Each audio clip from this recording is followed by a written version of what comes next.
We'll start with the 6 questions, 3 each to the panel. No, 2 each to the panel, and then they get to answer the one they wish they'd been asked. We'll start with you, Mark Langdon. Should Sam Allardyce have gone?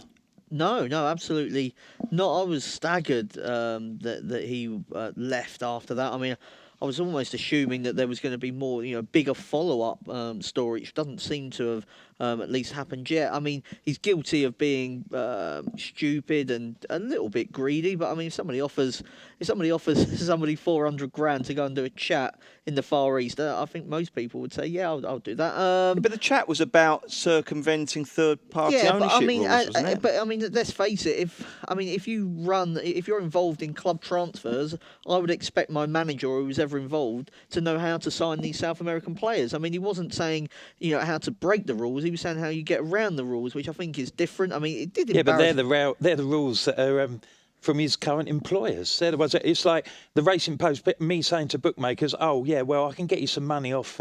You won't have to pay the Racing Post so much for your adverts if you have a chat with me and give me some money for it. He's gone Don't against put ideas into people's heads. He's gone Especially against him supporting all this skullduggery. It's gone against I don't think that's the his same. guidelines of his employers. Yeah, I mean, if I did that, I wouldn't have a job. I don't think he has gone against. I mean, he's just telling you how you sign players from South America. I mean, if the FA were really serious about clamping down on third-party ownership, They wouldn't have these loopholes. Well, they wouldn't have these loopholes, and they also wouldn't have agents effectively running football clubs like we've got in the Championship at the moment. Fair enough.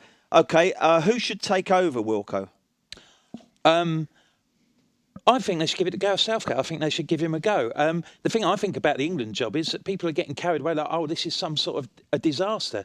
They're 5s on to win their group to get to the World Cup. They've got 2 years to do it. He's been given 4 matches. I think they'll be desperate to give it to him at least.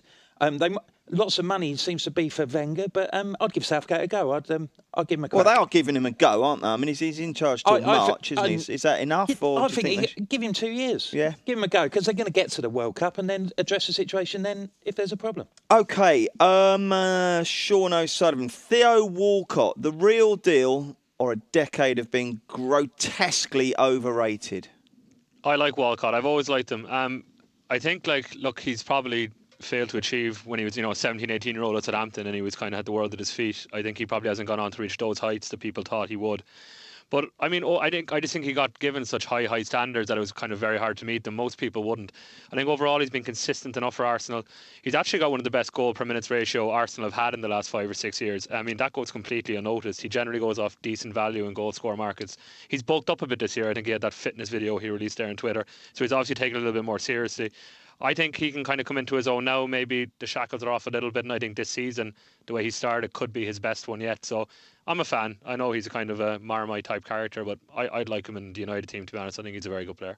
Mark, your next question. What was the main thing you learnt from Champions League action this week? I loved Roy Keane, actually. He was asked a similar question about Theo Walcott and he just stared at Mark Pougat as if to say, hold on, we've been talking about this for 10 years and he suddenly decides to have 3 good games. Do you think he looks scarier in those glasses or do you think they've softened him a little bit? No, they're definitely not. It's a combination with the beard going. I don't think they've softened him at all.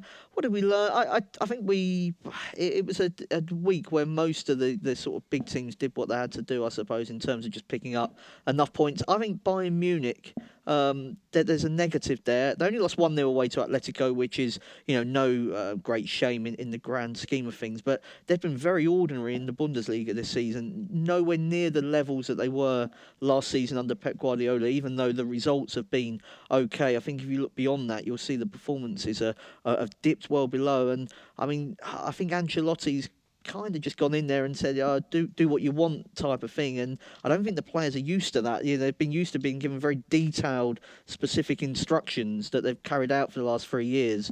And they're struggling at the moment just to adapt to Ancelotti's way, which is, I think Ancelotti's just a slightly better Harry Redknapp in terms of he gets on well with the players and kind of lets them do what they want.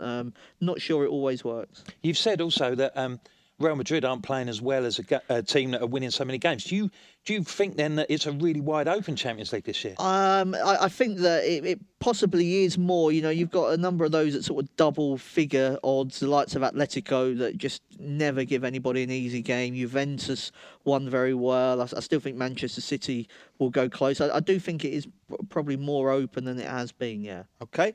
Wilco, talking of City, did we talk of City or is that the first mention? That was the first mention, yeah. Okay, fine. Right.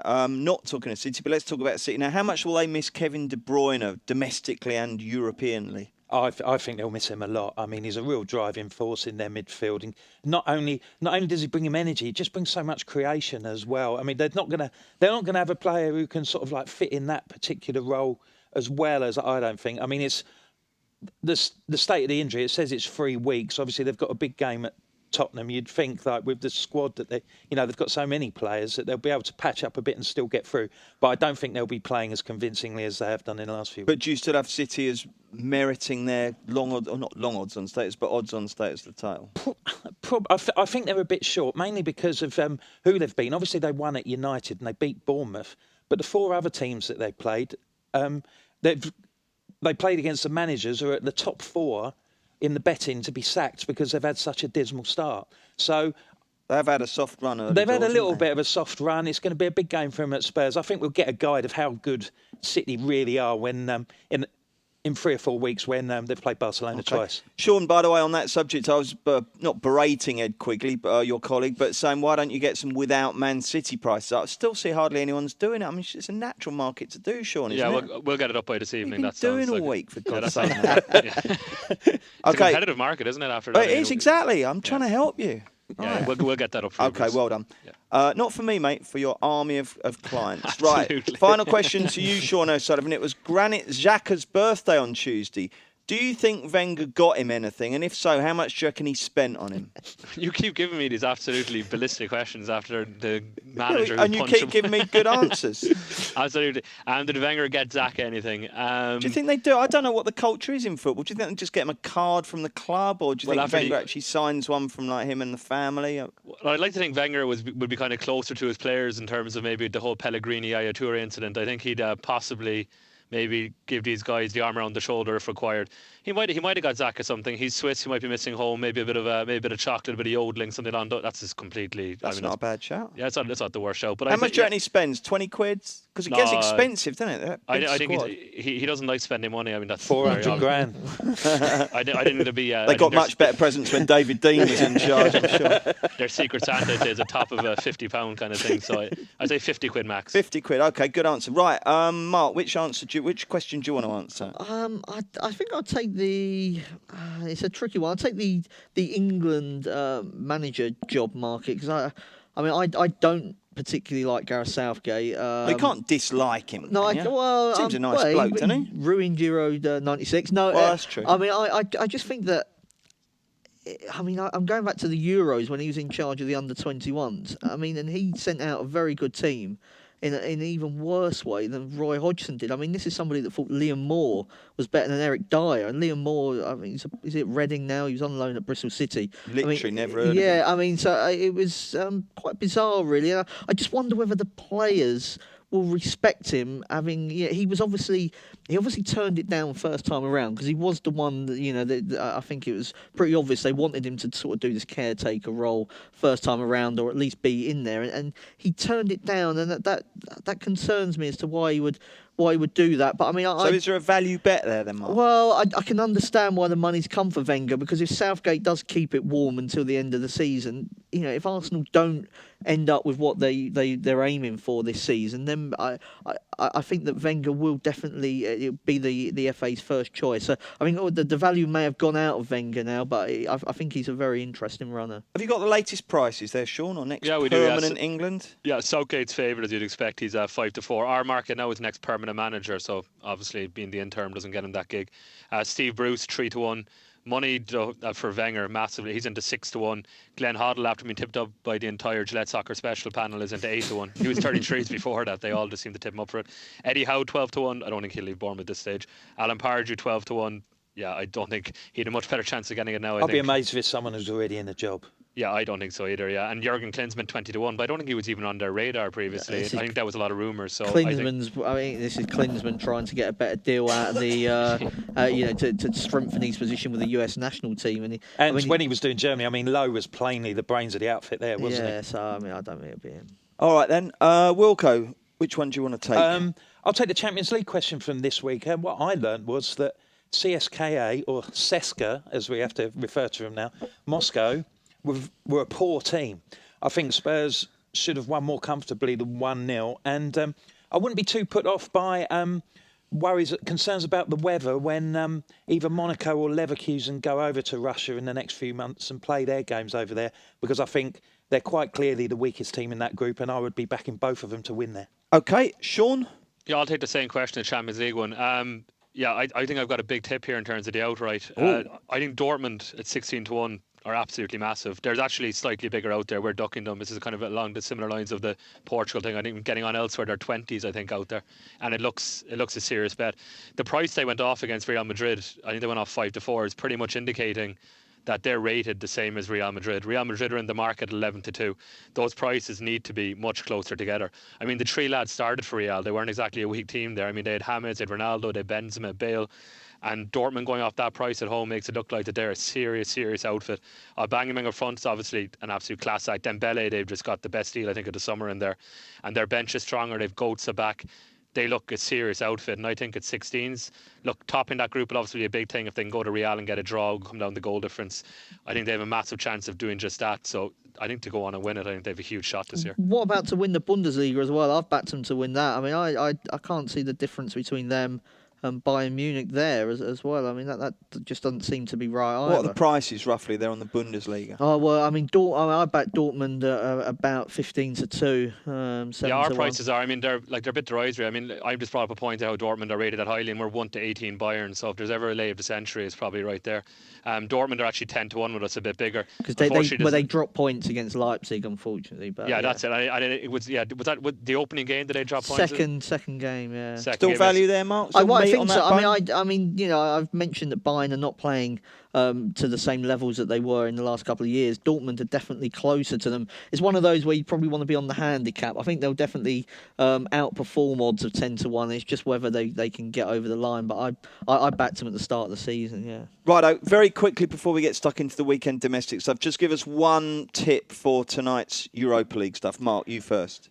I was going for the draw in Hapoel against Southampton. Both made good starts. I think 1 point each there, and they can move on successfully. Wilco?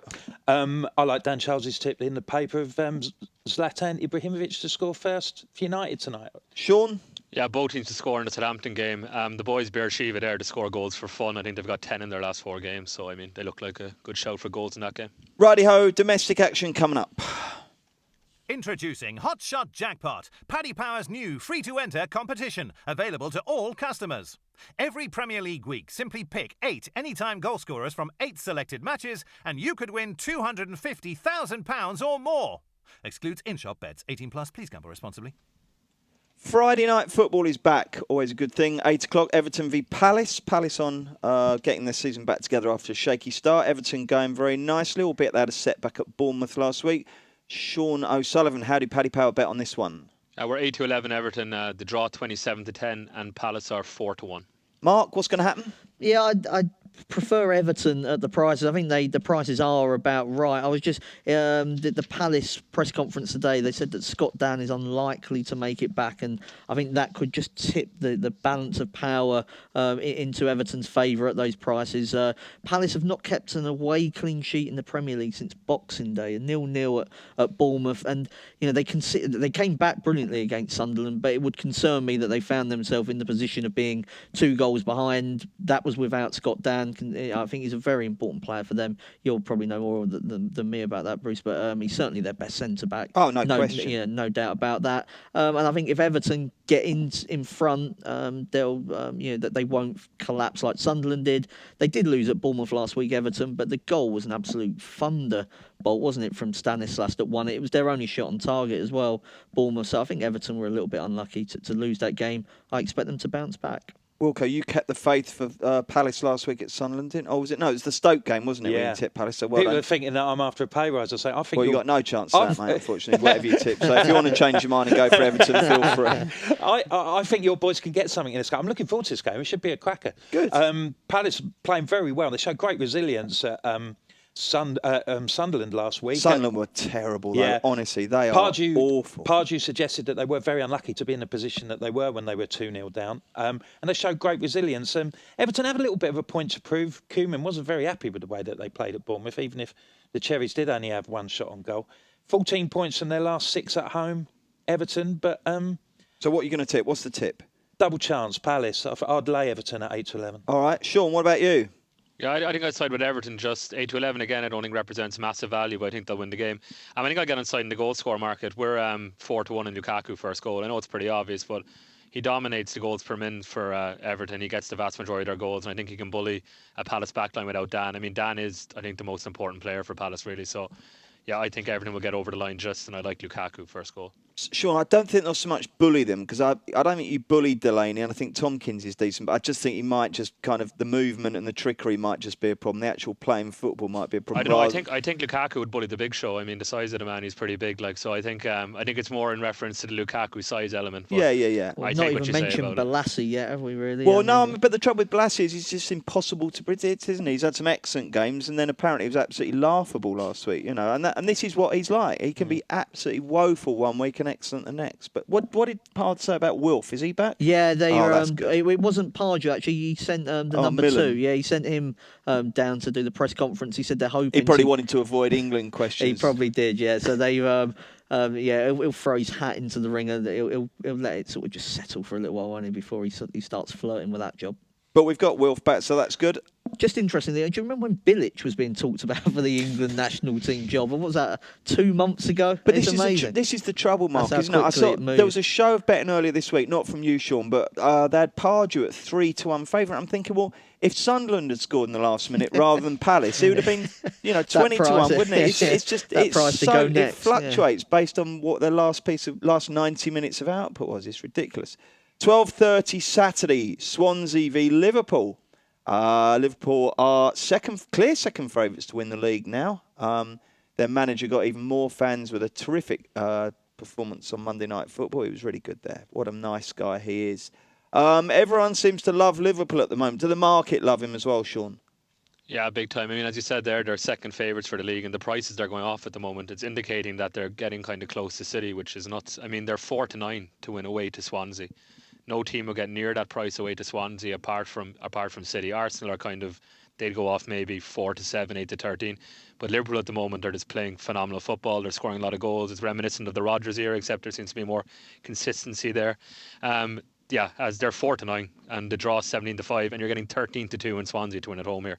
It's an incredible price, really. I was trying to work out what the worst 4-9 shot of the weekend was. Liverpool at Swansea or Chelsea at Hull? What do you think? Chelsea all day long. Yeah, probably. I mean, Liverpool are playing well. I mean, Swansea played much better against Manchester City, but before that, I mean, I thought some of their performances were absolutely hopeless. I mean, the 2-2 against Chelsea, I've still no idea how they managed to score 2 goals in that game. They could barely put a pass together. They were hopeless. I'm looking at this one. I've mentioned it on the pod before, but I'm just gonna stick with Liverpool first half. I mean, they come out so fast. I mean, so you got a couple of options here: either Liverpool to win the first half, or the Liverpool half time, full time, double result. 11 first half goals in their last 6 matches. I mean, the speed of their play is phenomenal, isn't it? It's almost too fast for them sometimes. The only disappointing aspect of Jurgen Klopp was that he didn't understand betting odds when he was asked about it. I know. I do not know what those numbers mean, he said. So, I mean, he's gone way down in my estimations after that. Mind you, didn't Harry Redknapp once say he didn't know how Betfair works? He did. Sure, yeah. he did. But I mean, he's got Liverpool playing fantastically well. I don't know if they can keep it up for the whole season. I mean, Sir Alex Ferguson wrote a report for UEFA saying he never had a team that could press for the entire season. Eventually, the lights just went out. So, be interesting to see how Liverpool get on as the season progresses. At the moment, I think you need to be with them. But rather than play the 4-9, there's a couple of other ways I like to go into it.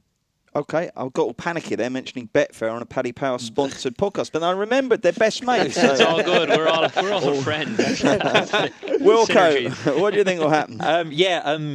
I'm very much a big fan of this Liverpool team. I think they play some cracking football. We love watching them play.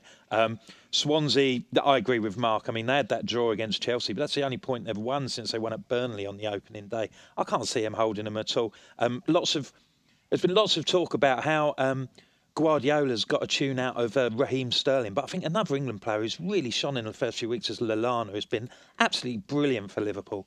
It all seems the whole system, it seems to go through him as well. He seems to be such a key player, which he was under Pochettino at Southampton, wasn't he? He used to set the press, I'm so pleased that Lallana's getting the recognition. I've always been a massive fan. Pochettino tried to buy him back because he's the one that understands when to press opponents, and he does that for Liverpool. I tell you what was very interesting, but the most interesting thing about the Klopp stuff on Sky the other day was when he said about the press. He says, we press, but we don't press so hard. We try and give them space to make a bad pass. Yeah. I thought that rather than get so in their faces, they've just got to slap it upfield. I think that's where Lallana comes in. He's intelligent to understand, exactly when to go, and he often sets it up. Yeah, so Wilco, what's the bet? He's got 3 goals already, so 21-10 to score at any time. Get him on your jackpot coupon. Okay. Oh, yeah, the jackpot, of course. Did that get won last week, Sean? No, it didn't get won amazingly. I don't think there'll be any money left in the entire company. So was it 275 grand this week, isn't it? Yeah, 275. So what's it? It's been won, I think, 3 times. I mean, it's just not. So it's due. It hasn't been won in a week, so I think it's actually due. Okay. And Sean, how do you see this game panning out? Yeah, again, you can't back Liverpool at 4-9, but you just cannot be impressed by them. They've been absolutely phenomenal. So, I think they'll win the game. I actually like the goal score market here as well, and I'm actually pumping for James Milner. He's obviously on penalties. That's a big thing with them, isn't it? It's huge. 13% of Liverpool's goals have come from penalties, I think, since the Klopp era started with them. That makes them around a 7-1 shot if they get a goal that it's going to be a penalty. You're getting 12-1 that Milner pretty much puts away that penalty, and you'd expect Liverpool to get the first goal. So 12-1 first goal score with the added, he might bang one in from outside the box. I think it's a huge price. So Milner first goal, 12-1. My son did the hot shot jackpot last week, and he put Milner in for that very reason. So he's learning from you, listening to these podcasts. Obviously, so that's good. Right, bets of the week. This will not be beaten. Although I got thwarted last week by a late Stoke goal, which meant my West Brom draw no bet was no bet, I'm going to retain the honour. I'm going to go Bristol City at home to Nottingham Forest. I think 10-11 is a perfectly acceptable price. I like Bristol City very much. Mark? 2 of the last 3 weeks, the only team that's lost on my Saturday column has been in this best bet section, so I'm slightly concerned. I'm going to go Roma v Inter, both teams to score. I mean, Roma have scored a load of goals this season, but they just can't keep clean sheets. Inter, for their part, their only clean sheet this season, as we speak, was against Empoli. Got a lot of quality up front, Icardi, Perisic, etc. I think this should be the game of the weekend in Europe, so I'm hoping that it follows that there's goals at When both is it? ends. It's on Sunday. Okay, Wilco? I'm in League One. Early season problems seem to have been eradicated at Sheffield United. Flying, they've dropped 2 points in their last 6 games, and that was against Scunthorpe, who have also had a cracking start. They're at Fleetwood, who have lost their last 3, so I'm going for them at about 11-10. And Sean? Yeah, I'm going for Brentford. They're even money to win. I mean, it seems massive. I mean, Hogan is absolutely banging the goals from at the moment. I wasn't a big fan start of the year, but Wigan have been absolutely awful. So I think Brentford at evens is a good shout. Mark's tip there, by the way, is 8-15 as well. So it's short shot. Ed is getting run for his money. I would say Paddy Power are the shortest there in the industry. They know on that one. Okay, so to reiterate, the ACCA is Bristol City, both teams to score in Roma v Inter, Sheffield United, and what were you, Sean? I'm Brentford. Oh, Brentford, that was it, sorry. Yeah. Okay, right, let's have a look at Sunday's games. Introducing Hot Shot Jackpot, Paddy Power's new free-to-enter competition, available to all customers. Every Premier League week, simply pick 8 anytime goal scorers from 8 selected matches, and you could win £250,000 or more. Excludes in-shop bets. 18+. Please gamble responsibly. It's the Racing Post Football Postcast. I'm Bruce Millington. That's Mark Langdon. That's Ian Wilkerson. And we've also got Sean O'Sullivan from Paddy Power. Let's look at 3 live Sunday games. Starting at 12 o'clock, Man United versus Stoke. Sean, Man United probably pretty strong favourites here, aren't they? Yeah, really, really short. It seems to be the weekend of super short kind of favourites that seem nearly too short, but it's hard to see them getting beat. I mean, they're 1-4 to win this match. What? Yeah, 1-4, 5-1 draw. It just reflects on Stoke more than anything. I mean, Hughes Good looks like Lord. I mean, they're 11-1 outsiders here. It tells you just how bad they're playing. Yeah, 1-4, pretty incredible. What about that, Mark? Are you going to lump on? Definitely won't be lumping on United, but I mean, at the moment, Stoke are playing like a team that's going to be relegated. Now, whether they continue to do that over the remainder of the season, we of course don't know. But I mean, at the moment, it's very difficult to see them keeping clean sheet. I mean, that's what you want, I think, from an outsider at a price like that, somebody that can be resolute and maybe nick something on the break. But I just don't think Stoke have got that in them at the moment, particularly with the goalkeeping situation. He's moved Given out of the team at last. But I mean, Xhaka's back. That's a slight encouragement, isn't it? It is, but I mean, I've not been that impressed with him anyway, I have to say. But I mean, I was looking at Old Trafford. These two teams, 8 times they've met in the Premier League, over 2.5 on 7 of those. The overs is pretty short. I do think it will cop maybe just split correct score stakes, 2-1, 3-1 United win. They did look a lot better. It wasn't just Rooney. They changed a number of things last week against Leicester. I just can't see Stoke keeping clean sheets, but they have got a bit of quality up front. Could the Thursday night, Sunday lunchtime be a factor? I mean, we're obviously speaking here before they've played against Zoya, but I mean, I would have imagined that it's a bit like a training session game for them. It's not, it's not an arduous trip away or anything like that. So no, I wouldn't have thought it was a major factor this time around. Wilco, how are you planning on making money out of this fixture? Well, I'd anticipate that United would get off to a fast start as they did against Leicester last week. They played with so much more pace, didn't they? They looked pace down the wings. It looked like a proper United team, for want of a better phrase. I think that they'll get stuck into Stoke early and they'll get an early start. It's good to hear that. From a Stoke perspective, that Given's not playing. I can't have him. The Subbuteo goalie, he'll only go as far under the net, really. Never At comes least out if you're for defending, that's going to happen, don't you? Yeah, but then, you're not in any decision. I think they've missed Butland, definitely. Oh, of course they have. No question about that. So, Paddy Powers, the first goal before the 23rd minute at 10-11. OK, Sean, what do you like here? Yeah, I'll go down the goal score route again. I think Chris Smalling anytime at 8-1 looks like a decent shout. I mean, look, since they changed the rules this year to basically have zero tolerance on grappling, the two teams that I think have been most affected have been Leicester. Ranieri said as much. I think Stoke as well. United, absolutely, they were phenomenal from corners the last day with Daley Blind knocking in 3 there, and I think they got 3 goals directly against Leicester. So Smalling actually getting one of them. So I think no grappling on Stoke side, Smalling had a bit more space. 8-1 anytime looks fairly big. Stoke were powerless to prevent our centre-backs scoring from set pieces as well. That was with Given in goal, wasn't it? Right, yeah, true. I mean, you're not going to get a sort of more line goalkeeper than him. Righty-ho, 2:15, this will be good. It's Tottenham v Man City, a strong test for Man City. And Sean, how do you bet? Well, it's actually an interesting one here. We've had, City are drifting. It's obviously the De Bruyne factor is huge and maybe slightly to do with the Celtic result. But I think it's mostly down to De Bruyne. He seems to be their most integral player, nearly as much as Aguero, which is phenomenal. They're 5-4. They were even money, so they're drifting with us. 12-5 the draw, and Spurs are now 11-5. I watched this fixture in Barcelona around about this time last year, actually. I took my son over to see Messi play, and he lasted 3 minutes before getting crocked. But this was the fixture where Man City took him apart, wasn't it, Mark?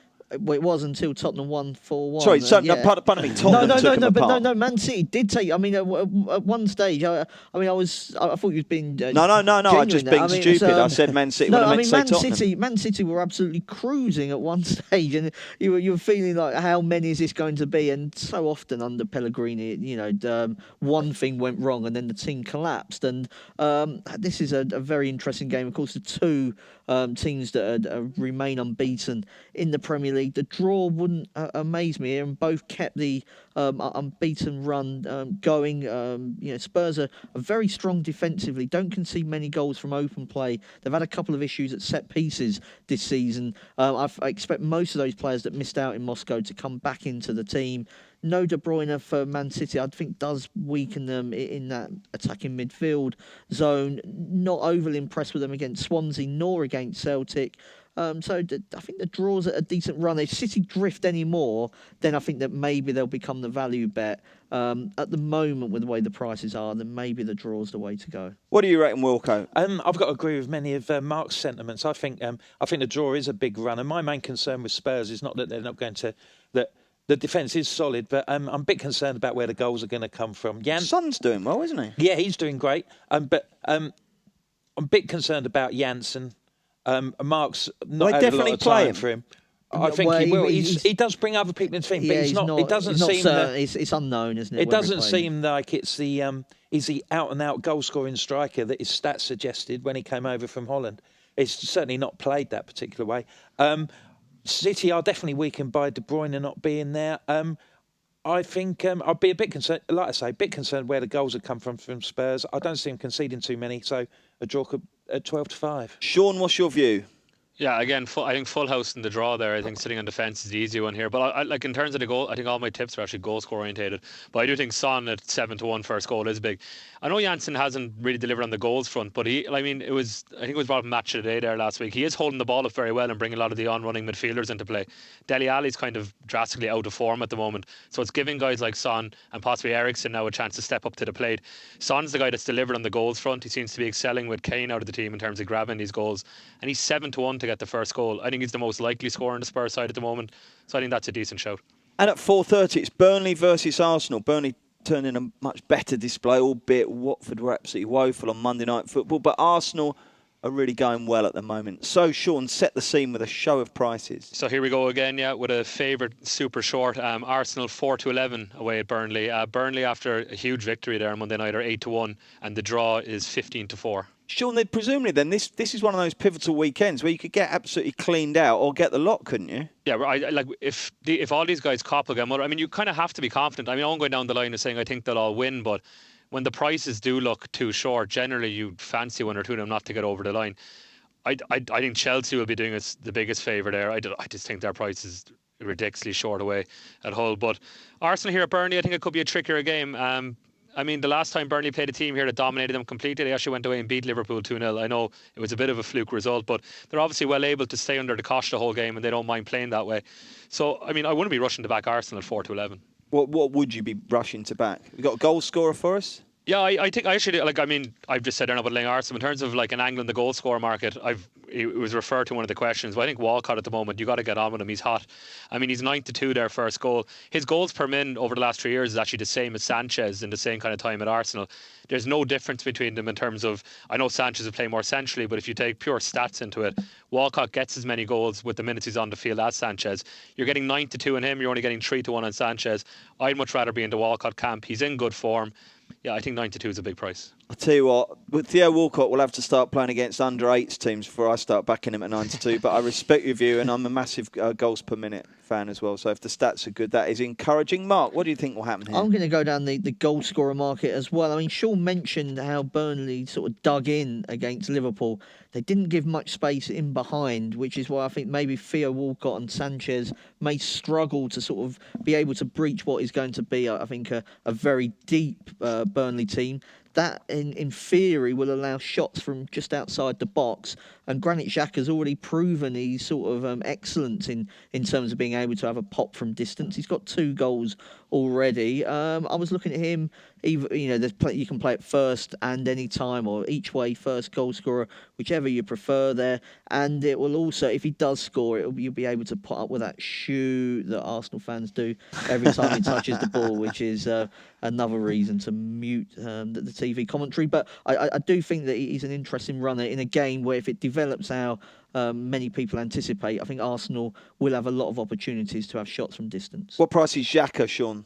Yeah, Zach is 18-1, 6-1 anytime. The each way is obviously a third of the odds, so you'd be getting, if you backed him first and he placed in the first 5, you'd be getting your 6-1 anytime there anyway. But yeah, 18-1 seems big. I know Walcott, when they're saying a few of them were saying to him that they actually were encouraging him to shoot less. They thought he was just shooting too much, but he seems the type of lad that won't take much heed to that.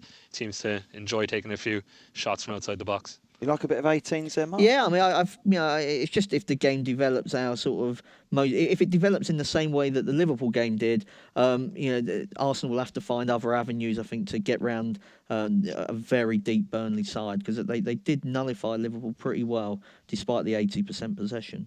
Last word on this game with you, Wilco. I've got to agree with Sean. I think I never thought I'd say I've been really impressed by Theo Walcott lately, but I have. And he's playing as well as he has at any time at Arsenal. He's looking sharp, he's looking stronger, looks bigger. I think, him to score the first goal is a decent bet. Okay, this will be the game where he starts running down every blind alley, giving it away, making the wrong shot selection, cutting it back when he should be shooting when he should be coming back, and generally pissing everybody off. So don't back him. Okay, thank you very much, chaps. We're back next Thursday with another football podcast. But in between times, we've got a Ryder Cup podcast coming out, and also tomorrow's racing weekend one. We've got a special guest, Ed Chamberlain from ITV Sports. So join us for that. Check out Paddy Power's latest football offer. For both Swansea v Liverpool and Man United v Stoke this weekend, back a team to win and get a free bet if they're losing at half-time. Max £25. T&Cs apply. 18+. Gambleaware.co.uk.